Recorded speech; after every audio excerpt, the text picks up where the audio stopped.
ಆತ್ಮೀಯ ವಿದ್ಯಾರ್ಥಿಗಳೇ, ಪ್ರಥಮ PUCಯ ಕನ್ನಡ ಭಾಷಾ ವಿಷಯದ ಬಗ್ಗೆ ಮಾತನಾಡ್ತಾ ಇದ್ವಿ. ಪ್ರಶ್ನೆ ಪತ್ರಿಕೆಯ ಸ್ವರೂಪ, ಪಠ್ಯಗಳ ಬಗ್ಗೆ ಒಂದು ಅವಲೋಕನ ಮಾಡ್ತಾ ಇದ್ವಿ. ನೇರವಾಗಿ ನಾನಿವತ್ತು ನಿಮಗೆ 4 ಅಂಕದ ಪತ್ರಲೇಖನದ ಬಗ್ಗೆ ಮಾತನಾಡಲಿಕ್ಕೆ ನಿಂತಿದ್ದೇನೆ. ಪರೀಕ್ಷಾ ದೃಷ್ಟಿಯಲ್ಲಿ 4 ಅಂಕಗಳಿಗೆ ಇರುವಂತಹ ಪತ್ರಲೇಖನದಲ್ಲಿ 2 ತರದ ಪತ್ರವನ್ನ ನಿಮಗೆ ಪರೀಕ್ಷೆಯಲ್ಲಿ ಕೇಳುತ್ತಾರೆ. ಒಂದು ಖಾಸಗಿ ಅಥವಾ ವೈಯಕ್ತಿಕ ಪತ್ರ ಅಂತ, ಇನ್ನೊಂದು ವ್ಯಾವಹಾರಿಕ ಪತ್ರ ಅಂತ. ಇವೆರಡರೊಳಗೆ ಒಂದಕ್ಕೆ ನೀವು ಉತ್ತರಿಸಬೇಕಾಗುತ್ತೆ.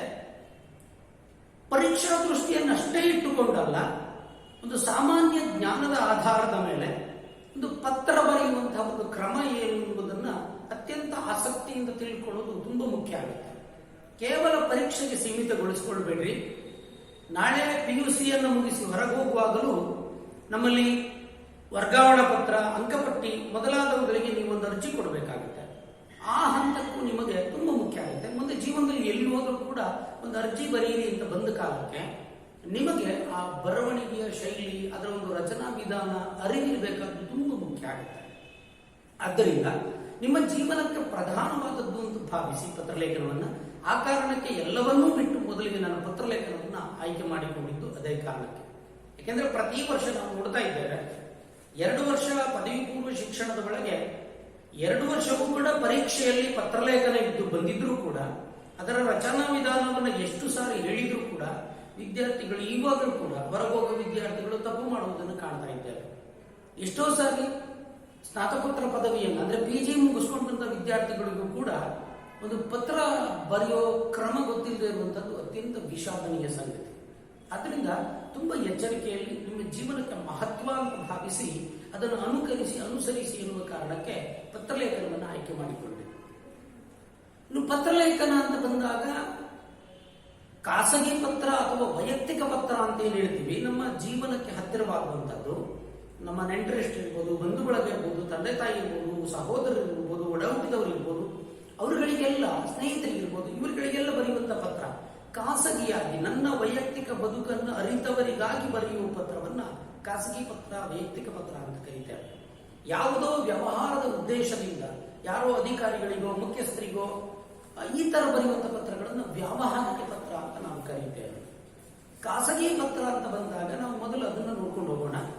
ಅತ್ಯಂತ ದುರಂತದ ಸಂಗತಿ ಏನು ಅಂತ ಕೇಳಿದ್ರೆ, ನಿಮ್ಮ ನೈಜ ಜೀವನದಲ್ಲಿ ಇವತ್ತು ಈ ಪತ್ರ ಬರೆಯುವಂತಹ ಒಂದು ಕ್ರಮ ಪದ್ಧತಿ ಎನ್ನುವುದು ಇಲ್ಲವಾಗುವುದಿಲ್ಲ. ಮೊಬೈಲ್ನಲ್ಲಿ ವಾಟ್ಸಪ್, ಟೆಲಿಗ್ರಾಮ್ಗಳಲ್ಲಿ SMS ಮೂಲಕವೋ ಸಂದೇಶಗಳ ಮೂಲಕವೇ ಮುಗಿಸಿರುವಂತಹ ಈ ಕಾಲಘಟ್ಟದಲ್ಲಿ ವೈಯಕ್ತಿಕ ಪತ್ರ ಬರೆಯುವಂಥದ್ದು ಮರೆತೋಗ್ಬಿಟ್ಟಿದೆ ಜನಕ್ಕೆ. ಈ ಪತ್ರ ಬರಿಬೇಕಾದ್ರೆ ಅದರದ್ದೇ ಆದ ಒಂದು ಕ್ರಮ ಇರುತ್ತೆ. ಹೇಗನ್ನಿಸ್ತೋ ಆಗ ಬರೆಯೋದಲ್ಲ. ಇವತ್ತು ಪತ್ರ ಬರೆಯೋದೇ ಇಲ್ಲ ಅಂತಲ್ಲ, ಯುವತಿಯರು ಬರೆಯುವ ಪತ್ರವೇ ಬೇರೆ ಆಗೋಗಿದೆ ಇವತ್ತು. ಅದು ಖಾಸಗಿ ಪತ್ರವೇ, ಬರೆಯುವ ರೀತಿ ಶೈಲಿ ಎಲ್ಲ ಬೇರೆ ಆಗಿದೆ. ಭಾವನೆಗಳನ್ನು ಹಂಚಿಕೊಳ್ಳುವ ಪತ್ರ ಆಗಿ ವಿಷಾದ ಸಂಗತಿ ಆ ರೂಪಕ್ಕೆ ಹೋಗಿದೆ. ಅದನ್ನು ಬಿಟ್ಟು ಉಭಯ ಕುಶಲೋಪರಿ ಅಂತ ಆರೋಗ್ಯದ ಕುರಿತಾಗಿ ಬಂಧುಗಳಿಗೆ, ತಂದೆ ತಾಯಿಗೆ, ಒಡ ಹುಟ್ಟಿದವರಿಗೆ ಬರೆಯುವ ಪತ್ರ ಮರೆಯಾಗಿ ಹೋಗಿದೆ. ಆ ಒಂದು ರಚನಾ ವಿಧಾನ ಹೇಗಿತ್ತು ಅನ್ನೋದು ನಿಮ್ಗೆ ತುಂಬಾ ಮುಖ್ಯ ಆಗುತ್ತೆ. ನಿಮ್ಗೆ ಗೊತ್ತಿರಬೇಕು ಒಂದು ಪರೀಕ್ಷಾ ದೃಷ್ಟಿಯಲ್ಲಿ ಮುಖ್ಯ ಆಗುತ್ತೆ. ಈ ಹಿನ್ನೆಲೆಯಲ್ಲಿ 4 ಅಂಕದ ಪತ್ರಕ್ಕಾಗಿ ಒಂದು ರಚನೆಯನ್ನ ನಿಮಗೆ ಬೋರ್ಡ್ ಮೇಲೆ ನಾನು ದಾಖಲಿಸಿದ್ದೇನೆ. ಪದವಿ ಪೂರ್ವ ಹಂತದಲ್ಲಿ ಕೆಲವು ಬದಲಾವಣೆಗಳೊಂದಿಗೆ ಪತ್ರದ ರೂಪುರೇಷೆ ಹೀಗಿರುತ್ತೆ ಅಂತ ನೀವು ಗಮನಿಸಿಕೊಳ್ಬೇಕು. ತುಂಬಾ ಎಚ್ಚರಿಕೆಯಲ್ಲಿ ಒಂದು ನೋಟ್ಬುಕ್ ಇಟ್ಕೊಂಡು ಆ ರಚನಾ ವಿಧಾನಗಳನ್ನು ದಾಖಲು ಮಾಡಿಕೊಳ್ತಾ ನೀವು ಗಮನಿಸ್ತಾ ಬನ್ನಿ. ಇಲ್ಲಿ ಯಾಕೆ ಏನನ್ನ ಹೇಗೆ ಬರೀತೇವೆ ಅನ್ನೋ ಸ್ಪಷ್ಟನೆಯನ್ನು ನೀವು ಕೊಡ್ತಾ ಹೋಗ್ತೇನೆ. ಪ್ರತಿ ಪತ್ರದ ಅಂದ್ರೆ ನಿಮ್ಮ ಪುಟದ ಈ ಭಾಗದ ತುದಿಯಲ್ಲಿ ಕ್ಷೇಮ ಅಂತ ಬರೆಯುವಂಥದ್ದು ಒಂದು ಸಹಜವಾದ ರೂಢಿ. ಕ್ಷೇಮ ಅಂತ ಬರೀತೇವೆ. ಇದು ನೇರವಾಗಿ ಬರೀಬೇಕು ಅಂತಿಲ್ಲ, ಸ್ವಲ್ಪ ಹೀಗೆ ಅಡ್ಡವಾಗಿಯೂ ಕೂಡ ಬರೀಬಹುದು. ಕ್ಷೇಮ ಅಂತ ಅಂದ್ರೆ ಈ ಪತ್ರ ಬರೆದಿರುವುದು ಕ್ಷೇಮ ಸಮಾಚಾರಕ್ಕಾಗಿ ಅಂತ. ಇನ್ನು ಪತ್ರದ ಈ ಭಾಗಕ್ಕೆ ಬಂದ್ರೆ, ಈ ಕಡೆಯ ಭಾಗಕ್ಕೆ ಬಂದ್ರೆ, ಕೊನೆಯ ಭಾಗಕ್ಕೆ ಬಂದ್ರೆ, ಮೊದಲು ನಾವು ದಾಖಲು ಮಾಡಬೇಕಾಗಿದ್ದು ದಿನಾಂಕವನ್ನ. ತದನಂತರ ಯಾರು ಪತ್ರ ಬರೀತಾ ಇದ್ದೀರೋ ನಿಮ್ಮ ಪೂರ್ಣ ವಿಳಾಸವನ್ನು ಇಲ್ಲಿ ಬರೀಬೇಕಾಗುತ್ತೆ. ತುಂಬಾ ಎಚ್ಚರಿಕೆಯಲ್ಲಿ ಗಮನಿಸಿಕೊಳ್ಳಿ. ಈ PU ಎಜುಕೇಶನ್ ನಲ್ಲಿ, ಪದವಿ ಪೂರ್ವ ಶಿಕ್ಷಣದಲ್ಲಿ ಕನ್ನಡ ಭಾಷಾ ವಿಷಯದಲ್ಲಿ ಪತ್ರಲೇಖನ ಬರೆಯುವಾಗ ನೀವು ಇಲ್ಲಿ ಹೆಸರು ವಿಳಾಸವನ್ನು ದಾಖಲಿಸಲೇಬೇಕು. ಶಾಲೆಯಲ್ಲಿ ಬಹುಶಃ ನೀವು ಆಬಾಕ ಅಂತಲೋ XYZ ಅಂತಲೋ ಯಾವುದೋ ಹೆಸರು ಬರೆಯದೆ ಬೇರೆ ಹೆಸರಿನಲ್ಲಿ ಬರೀತಾ ಇದ್ದಾರೆ. ಆದ್ರೆ ಇಲ್ಲಿ ಹಾಗಾಗಲ್ಲ, ಹೆಸರನ್ನು ಕಡ್ಡಾಯವಾಗಿ ಬರೀಬೇಕು. ಹಾಗಂತ ನಿಮ್ಮದೇ ಹೆಸರು ಬರೀಬೇಕು ಅಂತಿಲ್ಲ. ಯಾವುದೋ ಒಂದು ಹೆಸರು, ಯಾವುದೋ ಒಂದು ಸುಳ್ಳು ವಿಳಾಸವನ್ನು ನೀವು ಕೊಡಬಹುದು. ನಿಮ್ಮ ಹೆಸರನ್ನೇ ಬರೆದು ನಿಮ್ಮ ಅಸ್ತಿತ್ವವನ್ನು, ಅಂದ್ರೆ ನೀವು ಯಾವ ಕಾಲೇಜಿನವರು ಅಂತ ಗುರುತಿಸಿಕೊಡಬೇಕಾದ ಅವಶ್ಯಕತೆ ಇಲ್ಲ. ಯಾವುದೋ ಹೆಸರಿನಲ್ಲಿ ಯಾವುದೋ ವಿಳಾಸದಾಗ ಬರೀಬಹುದು. ಆಯ್ತಾ? ಅದನ್ನ ಚೆನ್ನಾಗಿ ನೆನ್ಪಿಟ್ಕೊಳ್ಳಿ. ಇಲ್ಲಿ ಹೆಸರು, ನಿಮ್ಮ ವಿಳಾಸವನ್ನು ಪೂರ್ಣ ಭರ್ತಿ ಮಾಡಬೇಕು. ನಾನು ನಿಮಗೆ ಇಲ್ಲಿ ಚುಕ್ಕೆ ಚುಕ್ಕೆ ಇಟ್ಟು ಅಥವಾ ಈ ಡ್ಯಾಶ್ ಬಿಟ್ಟಿರೋದು ಯಾಕೆಂದ್ರೆ ಅಲ್ಲಿ ನಿಮ್ಮ ವಿಳಾಸ ಬರ್ಕೊಳ್ಳಿ ಅಂತ ಅರ್ಥ. ಅಲ್ಲಿ ವಿಳಾಸ ದಾಖಲು ಮಾಡ್ಕೊಳ್ಬೇಕು. ಹೀಗೆ ಬರೆಯುವಾಗ ಕೆಲವರಿಗೆ ಒಂದು ಅಭ್ಯಾಸ ಇರುತ್ತೆ. ಈ ಕ್ಷೇಮ ಮತ್ತೆ ದಿನಾಂಕದ ಮಧ್ಯದಲ್ಲಿ ಒಂದು ಶ್ರೀ ಅಂತಲೋ, ಶ್ರೀರಾಮ್ ಅಂತಲೋ, ಶಿವ ಅಂತಲೋ ಬರೆಯುವ ಅಭ್ಯಾಸ ಇರುತ್ತೆ. ನೀವು ವೈಯಕ್ತಿಕವಾಗಿ ಪತ್ರ ಬರೀಬೇಕಾದ್ರೆ ಬರ್ಕೊಳ್ಳಿ. ಆದ್ರೆ ಪರೀಕ್ಷೆಗೆ ಬರೆಯುವಾಗ ಯಾವುದೇ ಕಾರಣಕ್ಕೆ ಇಲ್ಲಿ ಏನನ್ನೂ ಬರೆಯಬೇಡಿ. ಯಾಕೆ ಬರೀಬಾರದು? ನೀವು ಶ್ರೀಯನ್ನು, ಶ್ರೀರಾಮನ್ನು ಈ ತರ ಬರೆದ್ರಿ ಅಂತಾದ್ರೆ ಯಾವುದೋ ಒಂದು ಧರ್ಮಕ್ಕೆ ಸೀಮಿತರಾದವರು ಅನ್ನುವುದನ್ನು ನೀವು ಪರೀಕ್ಷಾ ಮೌಲ್ಯಮಾಪಕರಿಗೆ ತೋರಿಸಿಕೊಟ್ಟ ಹಾಗಾಗುತ್ತೆ. ಅದಕ್ಕೆ ಆಸ್ಪದ ಕೊಡಬಾರದು. ಆ ಕಾರಣದಿಂದ ಈ ಭಾಗವನ್ನು ನೀವು ಖಾಲಿ ಇಲ್ಲಿ ಕ್ಷೇಮ, ಈ ಕಡೆ ತುದಿಯಲ್ಲಿ ದಿನಾಂಕ ಮತ್ತೆ ನಿಮ್ಮ ವಿಳಾಸ, ಪೂರ್ಣ ವಿಳಾಸ ಬರೆದಿರ್ಬೇಕು. ಆಗ್ಬೋದಾ? ಇದು ಮೊದಲ ಹಂತ. ಆ ವಿಳಾಸದಿಂದ ಕೆಳಗೆ ಬಂದ್ರೆ ರಚನಾ ವಿಧಾನಕ್ಕೆ ಬರೆಯುವ ಪ್ರತಿ ಅಕ್ಷರ ಎಲ್ಲಿ ಬರೀತೀರಿ ಅನ್ನೋದು ಕೂಡ ತುಂಬಾ ಮುಖ್ಯ ಆಗುತ್ತೆ. ನಾನು ನೋಡಿ ನಿಮ್ಗೆ ಇದಿಷ್ಟು ಭಾಗವನ್ನ ಖಾಲಿ ಉಳಿಸಿ ಬರೆದಿದ್ದೇನೆ. ಯಾಕೆಂದ್ರೆ ಕಂಪ್ಯೂಟರ್ನಲ್ಲಿ ನೀವು ಆಪರೇಟ್ ಮಾಡೋದಕ್ಕೆ ಗೊತ್ತಿರುತ್ತೆ. ಟ್ಯಾಬ್ ಬಟನ್ ಒತ್ತಿದ್ರೆ ಕರ್ಸರ್ ಜಂಪ್ ಆಗುತ್ತೆ. ಅಷ್ಟು ಜಾಗವನ್ನು ನೀವು ಬಿಡಬೇಕು. ಇವತ್ತಿಗೂ ಕನ್ನಡದಲ್ಲಿ ಪ್ಯಾರಾ ಮಾಡಬೇಕಂದ್ರೆ ಹಾಗೆ ನಾವು ಬರೆಯೋದು. ಇಂಗ್ಲಿಷ್ ನಲ್ಲಿ ಪ್ಯಾರಾ ಪದ್ಧತಿಯಲ್ಲಿ ಈ ಬುಡ ಭಾಗದಲ್ಲಿ ಬಿಡುವಂತ ಅಭ್ಯಾಸ ಇಲ್ಲ. ಆದ್ರೆ ಕನ್ನಡದಲ್ಲಿ ಇವತ್ತಿಗೂ ಇದೆ. ಆ ಕಾರಣದಿಂದ ಇದಿಷ್ಟು ಜಾಗವನ್ನು ನೀವು ಬಿಡಬೇಕು, ಬಿಟ್ಟು ಬರೀತೀವಿ. ಹಾಗೆ ಬರೆಯುವಾಗ ಮೊದಲು ಸಂಬೋಧನೆ ಅಂತ ಬರುತ್ತೆ. ಯಾರಿಗೆ ಪತ್ರ ಬರೆಯಿರಿ ಅಂತ ನಿಮಗೆ ಕೊಟ್ಟಿರಲಾಗಿರುತ್ತೆ, ಅದರ ಆಧಾರದ ಮೇಲೆ ಬರೀ. ತಂದೆಗೆ ಪತ್ರ ಬರೆಯಿರಿ ಅಂತ ಕೊಟ್ಟರೆ ಗೌರವ ಸೂಚಕವಾಗಿ ತಂದೆಗೆ ಶಬ್ದ ಹೇಳ್ತೀವಿ. ತೀರ್ಥರೂಪು ತಂದೆಯವರಿಗೆ ಅಂತ. ತೀರ್ಥರೂಪು ಅಂದ್ರೆ ಪೂಜ್ಯರಾದ ಅನ್ನೋ ಅರ್ಥ ಕೊಡುತ್ತೆ, ಶ್ರೇಷ್ಠರಾದ ಅಂತ ಅರ್ಥ ಕೊಡುತ್ತೆ. ತೀರ್ಥರೂಪುರವರಿಗೆ ಅಂತಲೂ ಬರೀಬಹುದು, ತೀರ್ಥರೂಪು ತಂದೆಯವರಿಗೆ ಅಂತಲೂ ಬರೀಬಹುದು. ತುಂಬಾ ಎಚ್ಚರಿಕೆಯಲ್ಲಿ ಬರೀಬೇಕು ಶಬ್ದವನ್ನು. ತೀರ್ಥರೂಪು ತಂದೆಯವರಿಗೆ. ತಾಯಿ ಆಗಿದ್ರೆ ತೀರ್ಥರೂಪು ತಾಯಿ ಅಂತ ಬರೆಯಲ್ಲ. ತಾಯಿಗೆ ಪ್ರತ್ಯೇಕ ಶಬ್ದ ಇದೆ, ಮಾತೃಶ್ರೀಯವರಿಗೆ ಅಂತ ಬರೀತೇವೆ. ಈ ಒಕ್ಕಣೆ ಅಂತ ಹೇಳ್ತೀವಲ್ಲ, ಇದು ನಿಮ್ಗೆ ಗೊತ್ತಿರಬೇಕು, ಯಾರಿಗೆ ಯಾವ ಶಬ್ದ ಬಳಸಬೇಕು. ತಂದೆ, ಮಾವ, ಚಿಕ್ಕಪ್ಪ, ದೊಡ್ಡಪ್ಪ, ಅಜ್ಜ ಈ ತರದವರಿಗೆಲ್ಲ ತೀರ್ಥರೂಪು ಶಬ್ದ ಬರೀತೀವಿ. ಅದೇ ಅತ್ತೆ, ಅಮ್ಮ, ಚಿಕ್ಕಮ್ಮ, ದೊಡ್ಡಮ್ಮ, ಅಜ್ಜಿ ಇವರಿಗೆಲ್ಲ ಬರೆಯುವಾಗ ಮಾತೃಶ್ರೀ ಸಮಾನರಾದ ಮಾತೃಶ್ರೀ ಅಂತ ತಗೊಳ್ತೀವಿ. ದೊಡ್ಡಪ್ಪ ಇವರಿಗೆಲ್ಲ ತೀರ್ಥರೂಪು ಸಮಾನರಾದ ಅಂತ ತಗೊಳ್ತೀವಿ. ಆ ವ್ಯತ್ಯಾಸಗಳಲ್ಲಿ ನಿಮಗಿರಬೇಕು. ಒಡ ಹುಟ್ಟಿದವರಿಗೆ ಬರುವಾಗ ನಲ್ವೆಯ, ಪ್ರೀತಿಯ ಹಾಗೆ ತಗೋಬಹುದು. ಸ್ನೇಹಿತರಿಗೆ ಬರೆಯುವಾಗಲೂ ಅಂತ ಶಬ್ದಗಳನ್ನು ಬಳಸ್ತೀವಿ. ಅದೇ ಯಾರಾದರೂ ನಿಮ್ಮ ಬಂಧುಗಳಲ್ಲಿ ನಿಮಗೆ ಗುರು ಸ್ವರೂಪದಲ್ಲಿ ಇದ್ದವರಾಗಿದ್ರೆ ಪೂಜ್ಯರಾದ, ಅಥವಾ ಒಂದು ಮಠದ ಸ್ವಾಮೀಜಿಗಳಿಗೆ ವೈಯಕ್ತಿಕ ಪತ್ರ ಬರೀತೀನಿ ಅಂತಂದ್ರೆ ಪರಮ ಪೂಜ್ಯರಾದ. ಈ ಒಕ್ಕಣೆಯನ್ನು ನೀವು ಗಮನಿಸಿಕೊಳ್ಬೇಕು. ಅದರಿಂದ ಆರಂಭ ಮಾಡ್ತೀವಿ. ಉದಾಹರಣೆಗೆ ನನ್ನ ತಂದೆಗೆ ಪತ್ರ ಅಂತ ಇಟ್ಕೊಂಡು ತೀರ್ಥರೂಪು ತಂದೆಯವರಿಗೆ ಅಂತ ಪ್ರಾರಂಭ ಮಾಡ್ತೀವಿ. ಇಲ್ಲೊಂದು ಅಲ್ಪವಿರಾಮ ಚಿಹ್ನೆ ಹಾಕ್ತೀವಿ. ಬಹಳ ವಿದ್ಯಾರ್ಥಿಗಳು ಇಲ್ಲಿಗೆ ಮೊಟಕುಗೊಳಿಸುತ್ತೀವಿ. ಅದು ಯಾವತ್ತೂ ಕೂಡ ಇಲ್ಲಿಗೆ ಅರ್ಧಕ್ಕೆ ನಿಲ್ಲಬಾರದು. ಇದರ ಪೂರ್ಣ ವಾಕ್ಯವನ್ನು ನೀವು ಬರೀಲೇಬೇಕು. ಪೂರ್ಣ ವಾಕ್ಯ ಏನು? ತೀರ್ಥರೂಪು ತಂದೆಯವರಿಗೆ ನಿಮ್ಮ ಪ್ರೀತಿಯ ಮಗನಾದ ಅಥವಾ ಮಗಳಾದ, ನಿಮ್ಮ ಹೆಸರು ಬರೀಬೇಕು. ಇವರು ಮಾಡುವ ನಮಸ್ಕಾರಗಳು ಅಂತ ಪೂರ್ಣ ಇರಬೇಕು, ಅಥವಾ ಬೇಡುವ ಆಶೀರ್ವಾದಗಳು ಅಂತ ಪೂರ್ಣ ಇರಬೇಕು. ಇದನ್ನು ತುಂಬಾ ಎಚ್ಚರಿಕೆಯಲ್ಲಿ ಅನುಸರಿಸಬೇಕು. ಇಲ್ಲಿ ಹೆಸರು ಬರೀತಿರಲ್ಲ, ಈ ಹೆಸರು ಯಾವ್ದಾಗಿರ್ಬೇಕು ಅಂದ್ರೆ ಇಲ್ಲೊಂದು ವಿಳಾಸ ಬರೆದು ಇಲ್ಲೊಂದು ಹೆಸರು ಬರೀಬಾರ್ದು. ಅದೇ ಹೆಸರಲ್ಲಿ ಇಲ್ಲಿ ಬರೀಬೇಕು. ಬರೆಯುವಾಗ ಪರೀಕ್ಷೆಯಲ್ಲಿ ಕೊನೆ ಹಂತಕ್ಕಿರುತ್ತೆ. ಗಡಿಬಿಡಿಯಲ್ಲಿ ಎಡವಟ್ಟು ಮಾಡ್ಕೊಳ್ಬಾರ್ದು. ಯಾಕೆಂದ್ರೆ ನಮ್ಮಲ್ಲಿ ಕೆಲವು ವಿದ್ಯಾರ್ಥಿಗಳು ಲೆಟರ್ ಬರೆದಿದ್ದನ್ನು ಓದಿರ್ತೇವೆ, ಪತ್ರಲೇಖನ ಮೌಲ್ಯಮಾಪನ ಮಾಡುವಾಗ ಗಡಿಬಿಡಿಯಲ್ಲಿ ಬರೀತಾರೆ. ತೀರ್ಥರೂಪು ಸಮಾನರಾದ ಅಥವಾ ತೀರ್ಥರೂಪು ತಂದೆಯವರಿಗೆ ನಿಮ್ಮ ಮಗನು ಮಾಡುವ ನಮಸ್ಕಾರಗಳು ಅಂತ ಬರೆಯುವ ಗಡಿಬಿಡಿಯಲ್ಲಿ ಆತುರದಲ್ಲಿ ನಿಮ್ಮ ಮಂಗನು ಮಾಡುವ ನಮಸ್ಕಾರಗಳು ಅಂತ ಬರೆದಿರ್ತಾರೆ. ಮಗ ಅನ್ನೋದ್ರ ಮಧ್ಯೆ ಒಂದು ಸೊನ್ನೆ ಸೇರಿದ್ರೆ ಮಂಗನು ಮಾಡುವ ನಮಸ್ಕಾರ ಅಂತ ಆಗೋಗ್ಬಿಡುತ್ತೆ. ಆತುರದಲ್ಲಿ ಶಬ್ದ ಬೇರೆ ಆಗಿರುತ್ತೆ. ಎಚ್ಚರಿಕೆಯಲ್ಲಿ ಗಮನಿಸಬೇಕು. ಪೂರ್ಣ ಬರೀಬೇಕು. ಪೂರ್ಣ ಬರೆದು ಒಂದು ಪೂರ್ಣ ವಿರಾಮ ಹಾಕಬೇಕು. ಮತ್ತೆ ಹೇಳ್ತೇನೆ, ಇದನ್ನ ಯಾವತ್ತೂ ಕೂಡ ಇಷ್ಟಕ್ಕೆ ಸೀಮಿತಗೊಳಿಸದೆ ಈ ವಾಕ್ಯವನ್ನು ಪೂರ್ಣ ಮಾಡಿದರೆ ಮಾತ್ರ ನಿಮಗೆ 1 ಅಂಕ ಬರುತ್ತೆ, ಇಲ್ಲಾಂದ್ರೆ ಕಟ್ಟಾಗುತ್ತೆ. ಅದಕ್ಕೆ ಯಾವತ್ತೂ ಇಲ್ಲಿಗೆ ನಿಲ್ಲಿಸ್ಕೊಳ್ಬಾರ್ದು, ಇದನ್ನು ಪೂರ್ಣಗೊಳಿಸಬೇಕು. 1 ಇದು ಆರಂಭ. ನಮಸ್ಕಾರಗಳು, ಬೇಡುವ ಆಶೀರ್ವಾದಗಳು, ಕೋರುವ ಶುಭ ಕಾಮನೆಗಳು, ಈ ತರದ ಶಬ್ದಗಳಲ್ಲಿ ಪೂರ್ಣಗೊಳಿಸ್ತೀವಿ. ಇದಾದ ಮೇಲೆ ಉಭಯ ಕುಶಲೋಪರಿ ಅಂತ ಹೇಳ್ತೀವಿ. ಪರಸ್ಪರ ಆರೋಗ್ಯದ ಕುರಿತು ಮಾತು.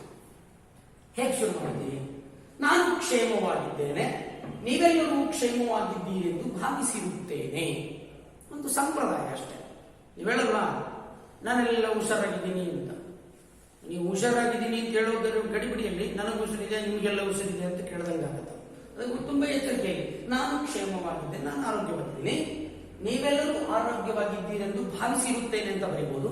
ಅಥವಾ ಇನ್ನೂ ಉತ್ತಮ ಪಟದಲ್ಲಿ ಬರೀತೀನಿ ಅಂದ್ರೆ ನೀವೆಲ್ಲ ಆರೋಗ್ಯವಾಗಿದ್ದೀರಿ ಎಂದು ನಿಮ್ಮ ಪತ್ರದಿಂದ ತಿಳಿದುಕೊಂಡಿರುತ್ತೇನೆ ಅಂತ ಬರೀಬೇಕು.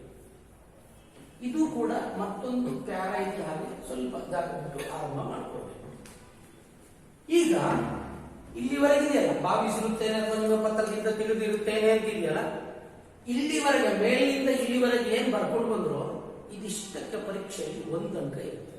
ಇದಿಷ್ಟು ಸರಿಯಾಗಿದ್ರೆ 1 ಅಂಕ, ಇಲ್ಲಾಂದ್ರೆ ಅರ್ಧ ಬರ್ಬೋದು, ಇಲ್ಲಾಂದ್ರೆ 0 ಬಂದ್ಬಿಡುದು. ಇದಿಷ್ಟನ್ನ ಸೇರಿಸಿ 1 ಅಂಕ ನಿಮಗೆ ಇರುತ್ತೆ. ತುಂಬಾ ಎಚ್ಚರಿಕೆಯಲ್ಲಿ ರಚನಾ ವಿಧಾನವನ್ನು ಅನುಸರಿಸಬೇಕು. ರಚನಾ ವಿಧಾನ ಅಂದ್ರೆ ಸಂಬೋಧನೆ ಇರಬಹುದು, ಹೇಗೆ ಅದೊಂದು ಕ್ರಮ ಇದೆ ಅದನ್ನು ಅನುಸರಿಸಬೇಕು. ಇದಾದ ಮೇಲೆ ನೇರವಾಗಿ ಒಡಲು ಅಂತ ಕರೀತೇವೆ. ಪತ್ರದ ಒಡಲು ಅಂತ ಹೇಳ್ತೀವಿ. ಅಂದ್ರೆ ನೀವು ಏನನ್ನು ಹೇಳಕೊಟ್ಟಿದ್ದೀರಿ ಅಂತ ಅದನ್ನು ಪ್ರಾರಂಭ ಮಾಡೋದಿದ್ರು ಹೇಗೆ? ಆದಾಗಿ ತಿಳಿಯಪಡಿಸುವುದೇನೆಂದ್ರೆ, ಅಂದ್ರೆ ನಾನು ಹೇಳಕೊಟ್ಟಿರೋದು ಏನು ಅಂದ್ರೆ, ಅಥವಾ ಹೀಗೆ ತಗೊಳ್ಬಹುದು, ಪತ್ರ ಬರೆಯಲು ಪ್ರಮುಖವಾದ ಕಾರಣವೇನು ಎಂದರೆ ಅಂತ ಹೇಳಿ ಮುಂದೆ ನೀವು ಯಾವ ವಿಷಯ ಕೊಟ್ಟಿರ್ತಾರೋ ಅದರ ಕುರಿತಾಗಿ ಸುದೀರ್ಘವಾಗಿ ಒಂದು ಕನಿಷ್ಠ 7ರಿಂದ 8 ವಾಕ್ಯ ಇರ್ತದೆ. ಕನಿಷ್ಠ 7ರಿಂದ 8 ವಾಕ್ಯ ನೀವು ಬರಿಬೇಕು. ಯಾಕೆಂದ್ರೆ ಈ ಒಡಲು ಇದೆಯಲ್ಲ, ಆದಾಗಿ ಅಲ್ಲಿಂದ ಹಿಡಿದು ಇಲ್ಲಿವರೆಗೆ ಇದೆಯಲ್ಲ, ಇದಕ್ಕೆ 2 ಅಂಕ ಇರುತ್ತೆ. ಇಲ್ಲಿವರೆಗೆ ವಾಕ್ಯವನ್ನು ಪೂರ್ಣಗೊಳಿಸುವುದು ಅಂದ್ರೆ ಇಲ್ಲಿ ನೋಡಿ, ಇಲ್ಲಿವರೆಗೆ 2 ಅಂಕಕ್ಕೆ ಇರುತ್ತೆ. ಇದನ್ನು ಒಡಲು ಅಂತ ಕರೀತೀವಿ. ಯಾವ ವಿಷಯ ಕೊಟ್ಟಿರ್ತಾರೋ ಅದರ ಬಗ್ಗೆ ನೀವು ಬರೀಬೇಕು. ಹೀಗೆ ಬರೆಯುವಾಗ ತುಂಬಾ ಎಚ್ಚರಿಕೆಯಲ್ಲಿ ಕೊಟ್ಟ ವಿಷಯವನ್ನು ಅರ್ಥ ಮಾಡಿಕೊಂಡು ಬರೀಬೇಕು. ಹೇಗೆ? ಉದಾಹರಣೆಗೆ, ನಿಮ್ಮ ಪರೀಕ್ಷಾ ಸಿದ್ಧತೆಯ ಕುರಿತು ನಿಮ್ಮ ತಾಯಿಗೊಂದು ಪತ್ರ ಬರೆಯಿರಿ ಅಂತ ಕೇಳ್ತಾರೆ. ಪರೀಕ್ಷಾ ಸಿದ್ಧತೆ ಅಂತ ಹೇಳಿದಾಗ ನೀವು ವಿಷಯ ತಗೊಳ್ಳುವಾಗ ಹಾಗೆ ತಗೊಳ್ತೀವಿ. ಹಾಗಾಗಿ ನಿನಗೆ ಪತ್ರ ಬರೆಯೋದಕ್ಕೆ ಕಾರಣ ಏನಂದ್ರೆ, ನಮಗೆ ಪರೀಕ್ಷೆ ಹತ್ರ ಬರ್ತಾ ಇದೆ, ಅದಕ್ಕೆ ನಾನು ಸಕಲ ಸಿದ್ಧತೆಗಳನ್ನು ಮಾಡಿಕೊಡ್ತಾ ಇದ್ದೇನೆ ಅಂತ ಪ್ರಾರಂಭ ಮಾಡಿ, ನೀವು ಸುಳ್ಳಾದ್ರೆ ಬರೀರಿ.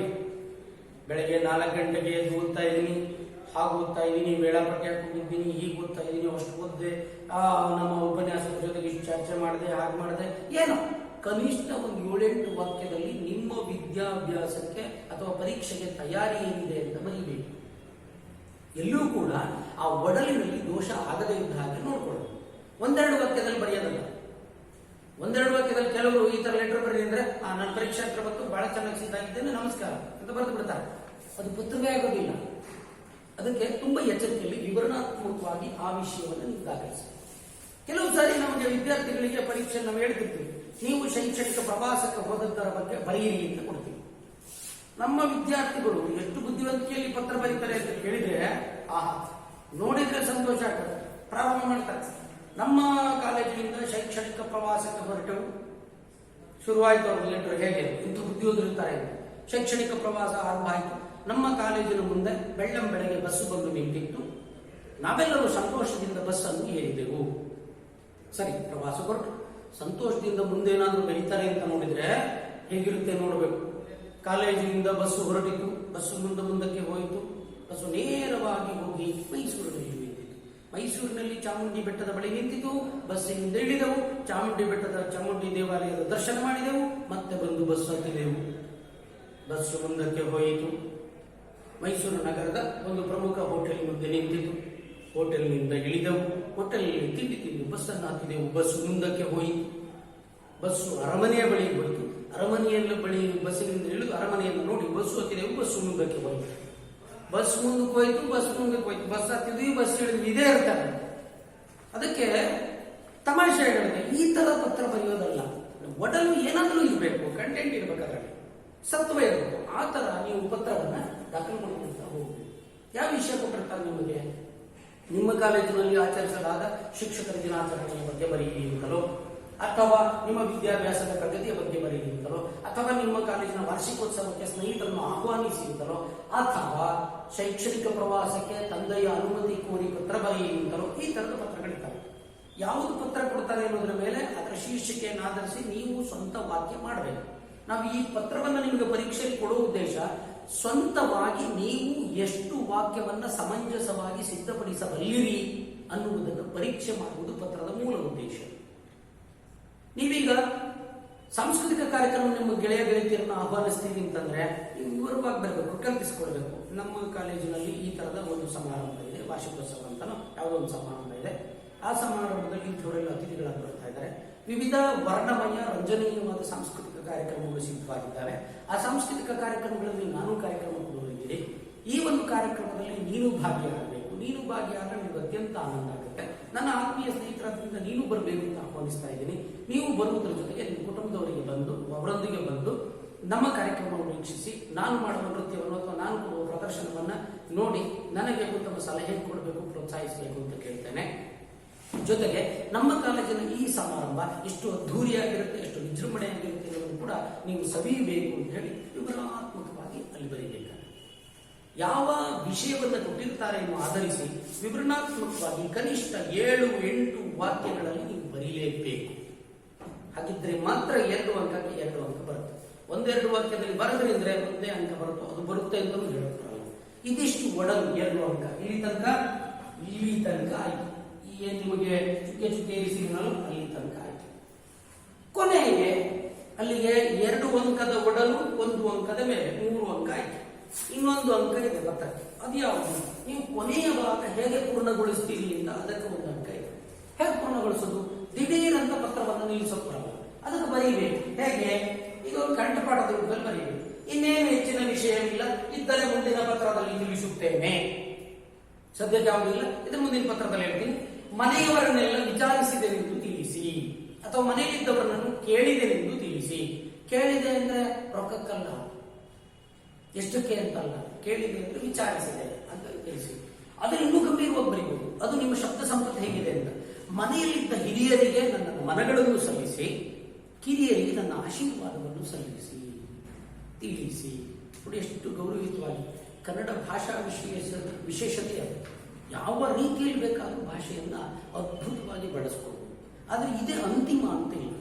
ಅದಕ್ಕೆ ನಾನು ಎಷ್ಟೋ ಸಲ ಹೇಳ್ತಿರ್ತೇನೆ, SSLCಯಲ್ಲಿ ನಿಮಗೆ ಭಾಷಾ ವಿಷಯಗಳಲ್ಲಿ 100ಕ್ಕೆ 100 ಅಥವಾ ಪದವಿ ಪೂರ್ವ ಶಿಕ್ಷಣದಲ್ಲಿ 100ಕ್ಕೆ 100 ಕೊಡೋದಷ್ಟು ಸಮಂಜಸ ಅಲ್ಲ.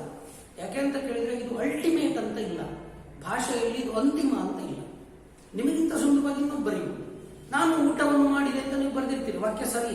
ಅದಕ್ಕಿಂತ ಅದ್ಭುತವಾಗಿ ನಾನು ಮೃಷ್ಟಾನ್ನವನ್ನು ಭುಂಜಿಸಿದೆ ಅಂತ ಇನ್ನೊಬ್ಬ ಬರೆಯುವುದು, ನಾನು ರಸಗವಳವನ್ನು ಆಸ್ವಾದಿಸಿದೆ ಅಂತ ಬರೆಯುವುದು. ಅದ್ಭುತವಾದ ವಾಕ್ಯಗಳು. ಹಾಗಿದ್ರೆ ಇದರಲ್ಲಿ ಯಾವುದು ಅಂತಿಮ ಅಂತ ಹೇಳ್ತೀರಿ? ಇಲ್ಲ. ಹಾಗಾಗಿ ಭಾಷಾ ವಿಷಯಗಳಲ್ಲಿ ಅಷ್ಟು ಅಂಕ ಕೊಡುವಂಥದ್ದು ಅಷ್ಟು ಯೋಗ್ಯವಾದಂಥ ನಿರ್ಧಾರ ಅಲ್ಲ. ಅಷ್ಟರ ಮಟ್ಟಿಗೆ ಪರಿಪಕ್ವತೆ ಎನ್ನುವಂಥದ್ದು ಬರೋಕ್ಕೆ ಸಾಧ್ಯವೂ ಇಲ್ಲ. ಇರಲಿ, ಅದು ಮತ್ತೊಂದು ವಿಚಾರ. ಅದರಿಂದ ಇಲ್ಲಿ ಹೇಗೆ ಶಬ್ದಗಳನ್ನು ಬಳಸಿಕೊಂಡು ನೀವು ವಾಕ್ಯ ಸಂಯೋಜನೆ ಮಾಡ್ತೀರಿ ಅನ್ನೋದು ತುಂಬಾ ಮುಖ್ಯ ಆಗುತ್ತೆ. ಅದಲ್ಲಿಗೆ ಪೂರ್ಣಗೊಂಡ ಮೇಲೆ ಮಧ್ಯಭಾಗದಲ್ಲೋ ಅಥವಾ ಸ್ವಲ್ಪ ಜಾಗ ಬಿಟ್ಟು ನಮಸ್ಕಾರಗಳೊಂದಿಗೆ ಅಂತ ಬರೀತೀರಿ.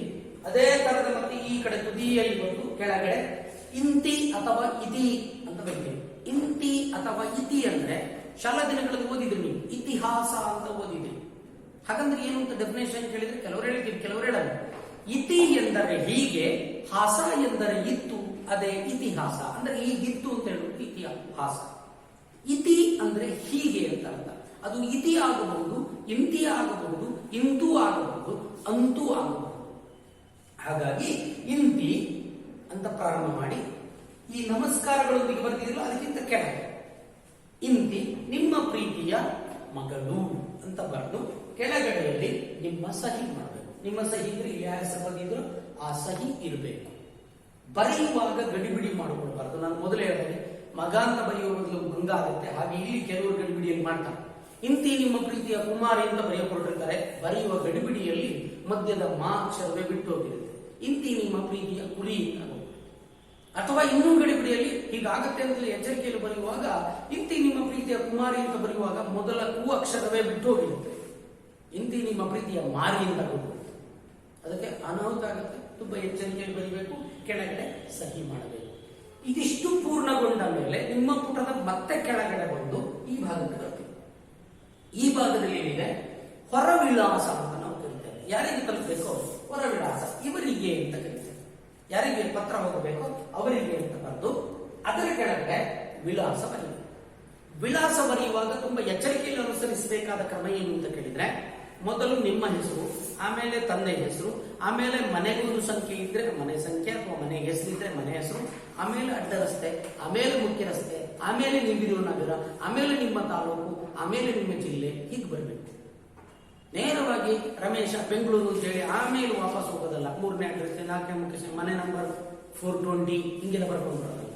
ಅದಕ್ಕೊಂದು ಕ್ರಮ ಇದೆ. ಅದೇ ಕ್ರಮದಲ್ಲಿ ಮೊದಲು ನೀವು, ಆಮೇಲೆ ನಿಮ್ಮ ತಂದೆ ಹೆಸರು, ನೀವಿರುವ ಮನೆಯ ನಂಬರು ಅಥವಾ ಮನೆ ಹೆಸರು, ಆಮೇಲೆ ಅಡ್ಡ ರಸ್ತೆ, ಆಮೇಲೆ ಮುಖ್ಯ ರಸ್ತೆ, ಆಮೇಲೆ ನಗರ, ಆಮೇಲೆ ತಾಲೂಕು, ಆಮೇಲೆ ಜಿಲ್ಲೆ, ಇದೇ ಆಧಾರದಲ್ಲಿ ವಿಳಾಸವನ್ನು ಬರೀಬೇಕು. ವಿಳಾಸ ಕನಿಷ್ಠ 3-4 ಸಾಲಿಗಿಂತ ಹೆಚ್ಚಾಗಿ ಇರಬೇಕು. ಬಹಳ ಮುಖ್ಯ ಆಗುತ್ತೆ.